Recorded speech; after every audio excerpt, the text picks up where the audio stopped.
अब हम देखते हैं मैकेनिज्म ऑफ ब्रीदिंग।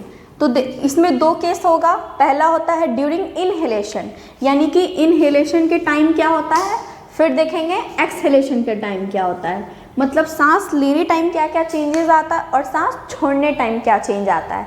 ठीक, तो याद कीजिए जब भी अगर आपसे पूछता था ना कोई कि बताओ सांस लेते हैं तो क्या होता है, क्या चेंजेस आ रहा है, तब जब हम सांस लेते हैं तो लगता है कि चेस्ट मेरा बाहर आ रहा है और स्टमक मेरा अंदर जा रहा है। यही बोलते थे कि पेट जो है वो अंदर जाता है और जो चेस्ट है मेरा वो बाहर आता है। लेकिन पेट जो स्टमक जो है वो तो मेरी जगह पे फिक्स होता है ना, वो कैसे अंदर बाहर करेगा। तो ये चीज़ नहीं होता है। होता क्या है, यहाँ देखिए, जब हम सांस लेते हैं, ठीक, तो सबसे पहले तो मेरा जो लंग्स है वो कहाँ होता है, मेरे थोरेसिस कैविटी में, ठीक है, यानी कि रीब केज के अंदर होता है, मेरे चेस्ट के लेफ्ट साइड और राइट साइड हमारा लंग्स जो है वो पेयर में होता है। तो ये हो गया मेरा राइट साइड और ये हो गया लेफ्ट साइड, ठीक है, लेफ्ट लंग और राइट लंग। तो देखिए चेंज क्या आता है जब हम लोग सांस लेते हैं, ठीक है, जब हम लोग सांस भरते हैं अपने लंग्स में, एयर यानी लेते हैं, तो मेरा जो लंग्स है वो अपवर्ड की तरफ मूव करता है, ठीक है, यानी कि ऊपर की तरफ जाता है।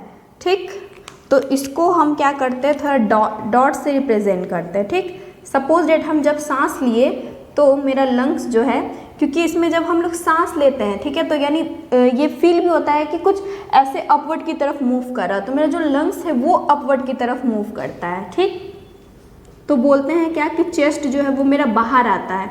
तो क्यों चेस्ट ऐसा बोल रहे हैं हम कि चेस्ट मेरा बाहर आता है, क्योंकि मेरा जो लंग्स है वो हमारे चेस्ट मसल से क्या है, अटैच है। तो जब हम सांस भरते हैं तो ये ऊपर की तरफ लिफ्ट होता है, यानी ऊपर की तरफ मूव करता है। तो लगता है कि चेस्ट मेरा कहाँ आ रहा है, आउटसाइड।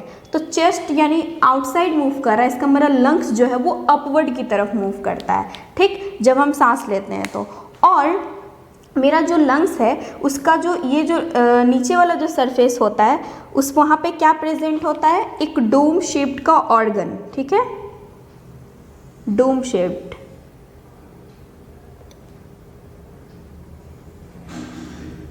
इस ऑर्गन को हम लोग क्या बोलते हैं, इस ऑर्गन को बोला जाता है डायफ्राम। ठीक है, इस ऑर्गन को क्या बोलते हैं, डायफ्राम बोलते हैं।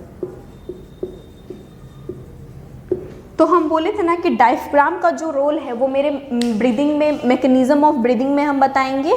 तो डायफ्राम का क्या काम होता है, ये जब हम सांस लिए, ठीक है, तो ये क्या हुआ, ये अपवर्ड की तरफ मूव हुआ। तो यहाँ पे जो मेरा डायफ्राम होता है ना वो एक मसल से अटैच होता है मेरे लंग्स से। ठीक है, तो डायफ्राम को और थोड़ा नीचे बनाते हैं ताकि उस मसल्स को हम दिखा सकें।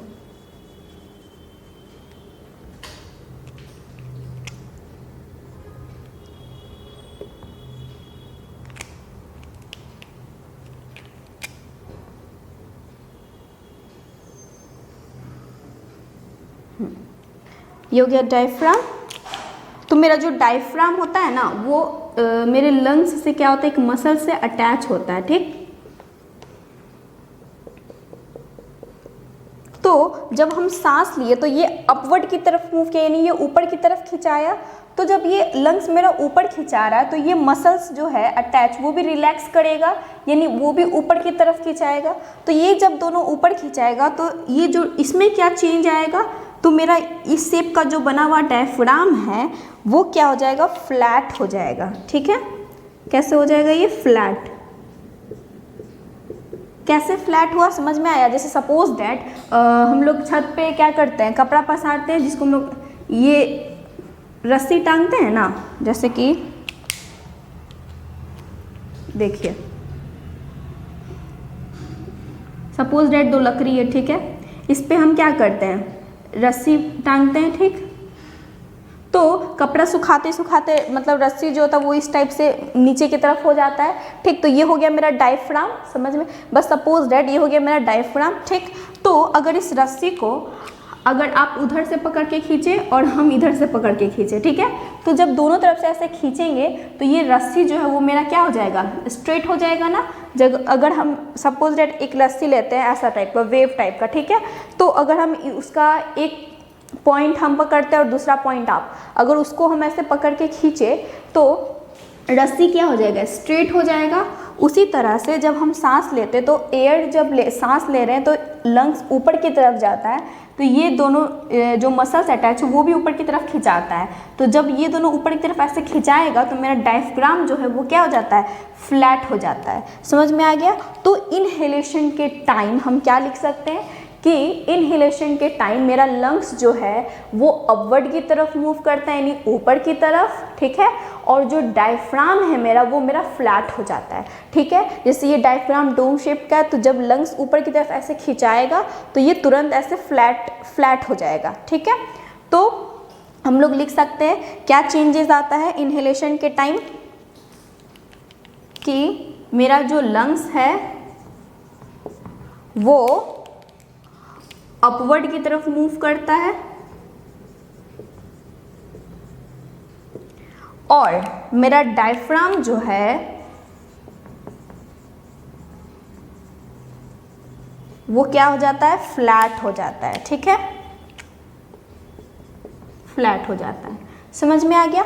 अब हम आते हैं एक्सहेलेशन के टाइम क्या होगा। तो इनहेलेशन के टाइम मेरा जो लंग्स है वो और ऊपर की तरफ रहेगा, यानी कि यहाँ पे, ठीक है। इसलिए इसको हम डॉटेड से रिप्रेजेंट नहीं कर रहे क्योंकि मेरा लंग जो भी ऊपर की तरफ है, ठीक है। और मेरा जो डायफ्राम है वो भी कैसा है, ऐसा है, ठीक, ऐसा फ्लैट है। तो जब हम एक्सहेलेशन का बात करें तो जैसे ही हम सांस छोड़ें तो सांस छोड़ेंगे तो क्या होगा, दोनों अपने ओरिजिनल पोजीशन पे वापस आ जाएगा, ठीक है। यानी लंग्स जो है वो ऊपर की तरफ था तो वो फिर से जहाँ पे था वहीं पे अपने ओरिजिनल पोजीशन पे वापस आ जाएगा, ठीक है। उसी तरह से डायफ्राम भी क्या होगा, ये फ्लैट था तो ये भी अपने ओरिजिनल पोजीशन पे वापस आ जाएगा। समझ में आ गया। तो यानी कि एक्सहेलेशन के टाइम हम क्या लिख सकते हैं, लिख सकते हैं कि lungs and diaphragm back to their original position, ठीक है, टू देयर ओरिजिनल पोजीशन, यानी कि डायफ्राम और लंग्स जो है वो अपने ओरिजिनल पोजीशन पे वापस आ जाता है, ठीक है। तो इस तरह से मैकेनिज्म चलता है। क्या होता है, जब हम सांस लेते हैं तो मेरा लंग्स जो है वो अपवर्ड की तरफ मूव करता है और डायफ्राम मेरा फ्लैट हो जाता है, ठीक है।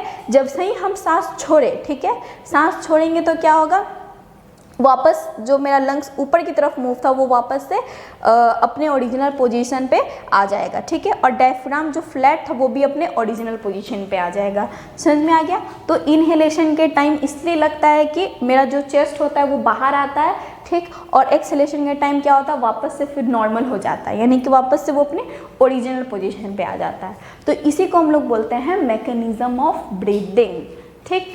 अब इसके बाद हम लोग देखेंगे रेस्पायरेशन का सेकंड स्टेप, एक्सटर्नल रेस्पायरेशन, और फिर देखेंगे इंटरनल रेस्पायरेशन, फिर उसके बाद हम लोग देखेंगे सेलुलर रेस्पायरेशन, ठीक है।